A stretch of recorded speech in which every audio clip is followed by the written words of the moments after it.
forget to get it back in and go for height when you can.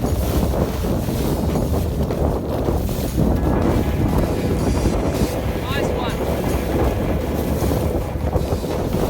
Okay, so at the bottom of about now, you see if you give the main a bit of a pump, round the boat up and pump it, you should be able to surf it. So round it up, pump, pump.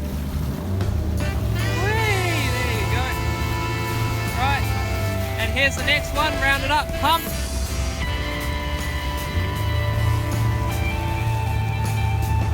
So that's another thing you can practice, is trying to surf these waves.